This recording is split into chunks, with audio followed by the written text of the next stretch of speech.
Et on va parler donc de la journée mondiale du diabète en Corse, ou plutôt des journées. Il y en aura deux en Corse. Nous allons en parler avec Rosemarie Pasqualaggi, la présidente de l'association Les Diabétiques de Corse. Rosemarie, bonsoir. Bonsoir. Merci d'être avec nous. Alors deux journées, pourquoi? Parce qu'il y a deux départements en Corse. Voilà, tout à fait. Donc la journée mondiale du diabète, c'est le 14 novembre. Oui. Donc, comme nous sommes une association régionale, on essaye d'être un peu de partout, mais on peut pas être de partout à la fois. C'est pour ça qu'il y a deux journées exceptionnellement pour nous. Deux journées, donc vendredi, ce sera sur Bastia, l'EMF de Borg, et puis le lendemain, le samedi 15 novembre à Ajaccio, au Palais des Congrès. Nous allons bien sûr détailler le programme avec vous dans un instant de ces deux journées. Alors, une phrase donc qui saute aux yeux quand on lit le dossier de presse de ces journées. Le diabète, une maladie plus grave que vous ne le croyez, c'est-à-dire qu'elle est sous-estimée, Rosemarie Pasqualaggi. Elle est sous-estimée d'abord par les patients. Beaucoup s'ignorent. Ils sont diabétiques et ils ne le savent pas. Souvent, c'est découvert suite à une pathologie adjacente ou un examen de routine. Et donc, c'est sûr qu'elle est sous-estimée. Et après, elle est beaucoup plus grave qu'on ne pense, dans le sens où les complications qui sont dues au diabète déséquilibré sont importantes et assez graves. Des chiffres, 382 millions de personnes à travers le monde qui vivent avec le diabète. C'est énorme. Énorme. Quatrième pays mondial si nous étions un pays. D'ici 2035, 592 millions. Donc c'est une maladie qui évolue silencieusement, mais qui évolue très rapidement.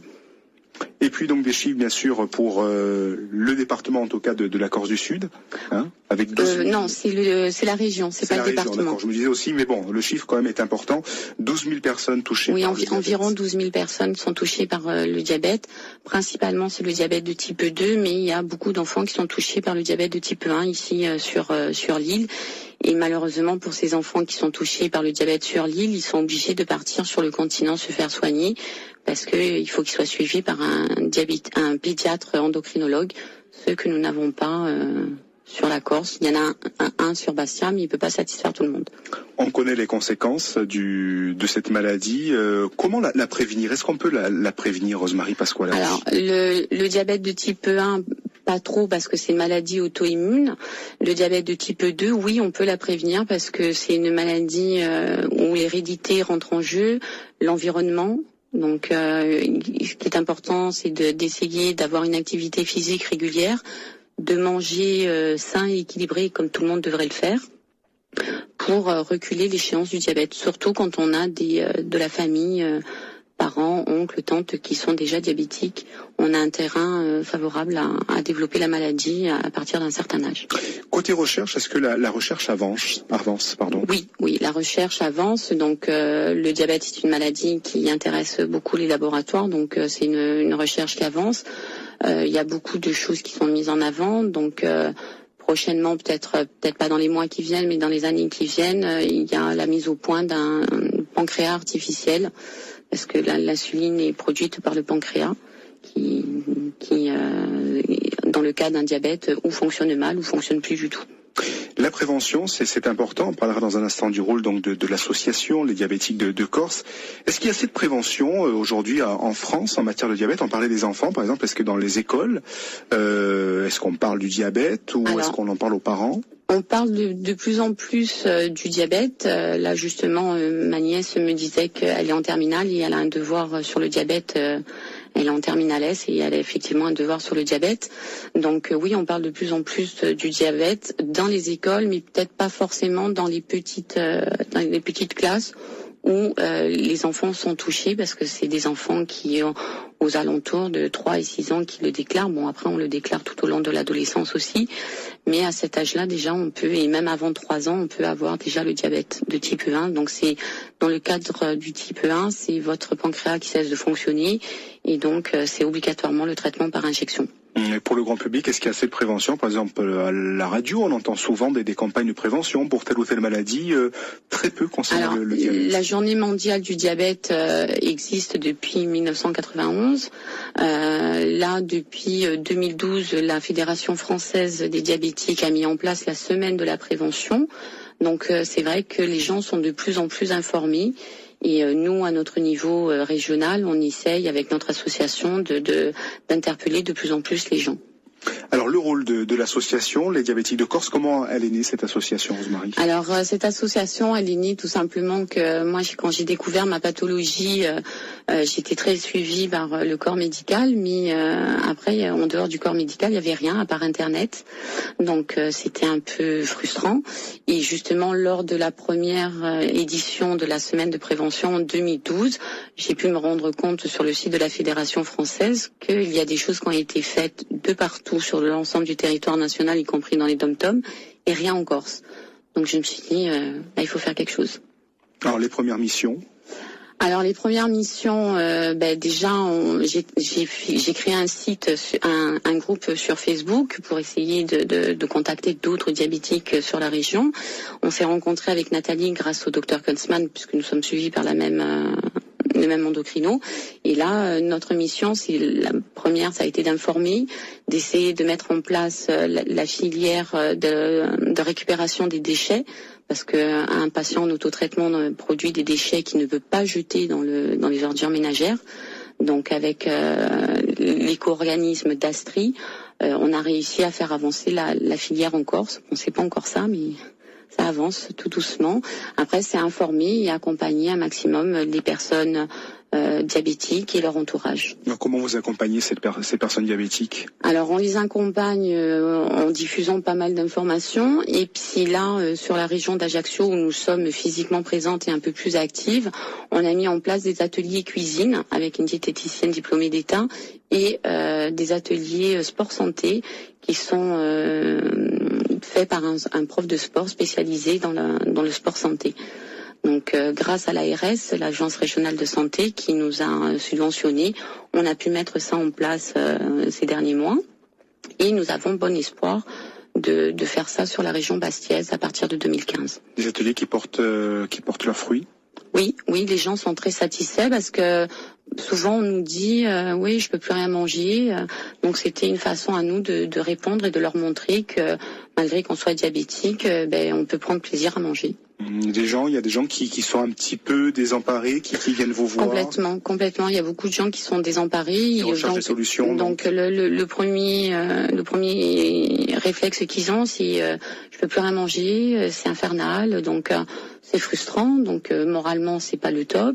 Donc on fait pas forcément attention à son traitement et après les complications, petit à petit, elles débarquent. Voilà, après ils se rendent compte qu'ils ne sont pas les seuls, qu'ils rencontrent aussi tout à fait. Alors ce qui est dommage, c'est qu'avec cette maladie, je ne sais pas pourquoi, beaucoup de gens ne le disent pas qu'ils sont diabétiques. Donc après, c'est sûr qu'ils font pas forcément attention quand ils sont avec les autres, comme ils cachent leur maladie, ils essayent de faire comme tout le monde, quoi. C'est un petit peu tabou. Oui. On a du mal. Oui, moi je me suis rendu compte. Déjà, moi quand je disais que j'étais diabétique, la tête des gens, c'était limite, on faisait le signe de croix et ma pauvre fille, quoi. Est-ce qu'on peut guérir du diabète? Non, une fois qu'on est diabétique, on est diabétique. Bon, il y a différentes formes de diabète.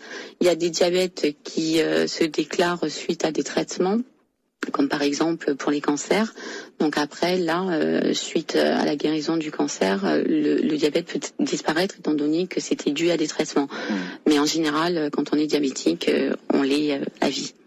Vous restez avec nous, Rosemarie Pasqualaggi. On parle donc de cette journée mondiale du diabète en Corse, donc avec 2 rendez-vous. Ce vendredi sur Bastia, l'MF de Borg, et puis samedi à Ajaccio, au Palais des Congrès. On parle du programme dans un instant. Journée mondiale du diabète ce vendredi avec 2 rendez-vous qui vous sont proposés en Corse. Ce vendredi à partir de 18h30 pour une conférence. Ce sera à l'IMF de Borg, et puis samedi sur Ajaccio au Palais des Congrès pour nous en parler. Rosemarie Pasqualaggi de l'association Les Diabétiques de Corse, une association que vous présidez.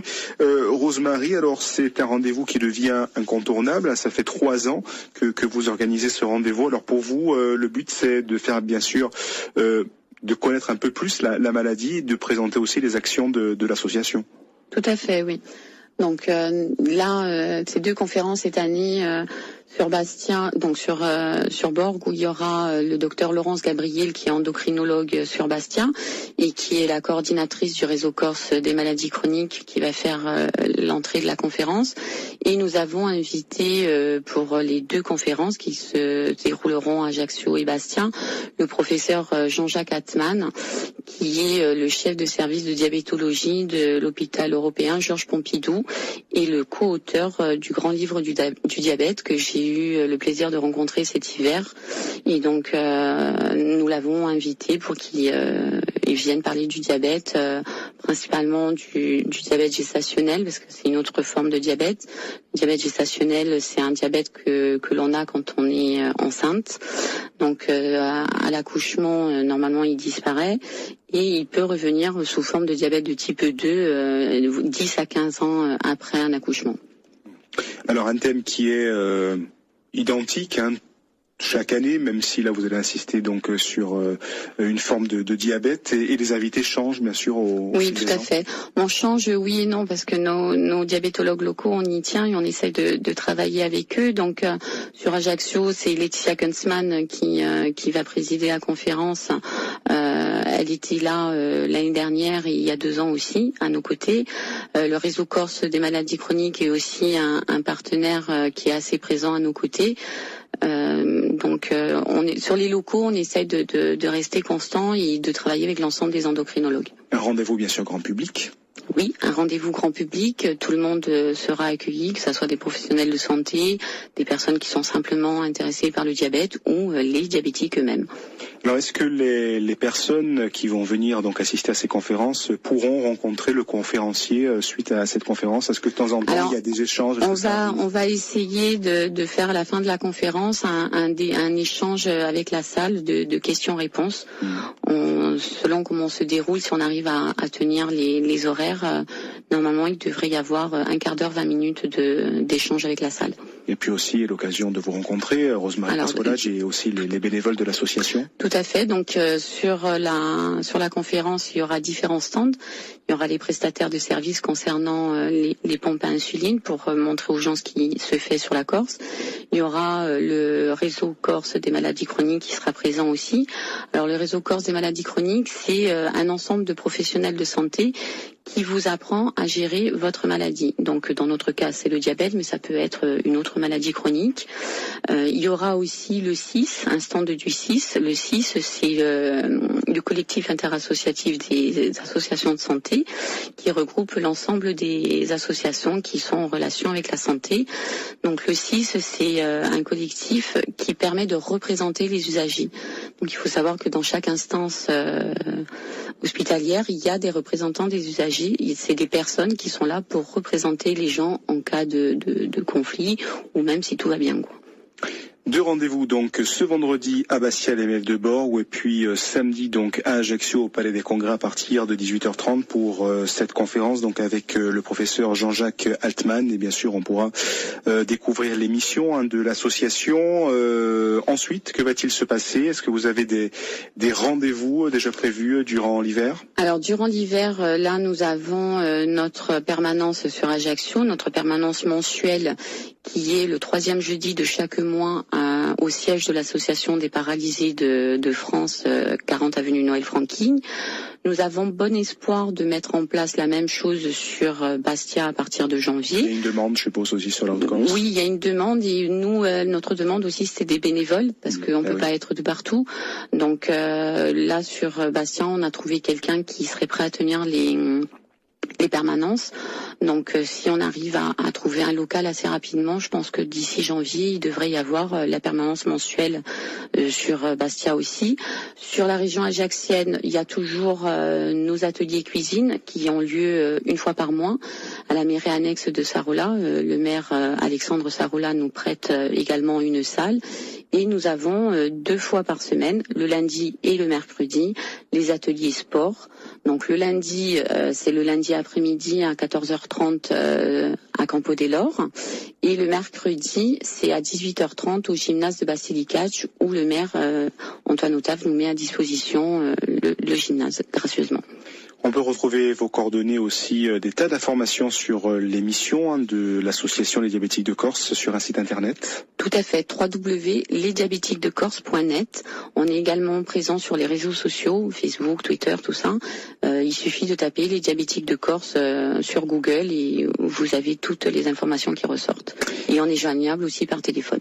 On peut laisser peut-être un numéro de téléphone si vous le voulez. Alors, le 06 11 04 35 03, c'est mon numéro de téléphone. Si je ne peux pas répondre à l'instant, je rappelle toujours. 06 11 04 35 03 pour entrer en contact donc avec l'association Les Diabétiques de Corse qui vous propose, je vous rappelle, ces 2 conférences dans le cadre de la journée mondiale du diabète, ce vendredi à Bastia et MF de Borgo et puis samedi à Ajaccio au Palais des Congrès. C'est à 18h donc pour les 2 conférences avec le conférencier, le professeur Jean-Jacques Altman. 18h30. 18h30. Voilà. Merci beaucoup, Rosemary Pasqualagi, d'avoir été avec nous. Et puis, on se retrouve très prochainement. Merci à vous. Sur RCFM. Bonne soirée. Avec plaisir. Merci autant. Au revoir.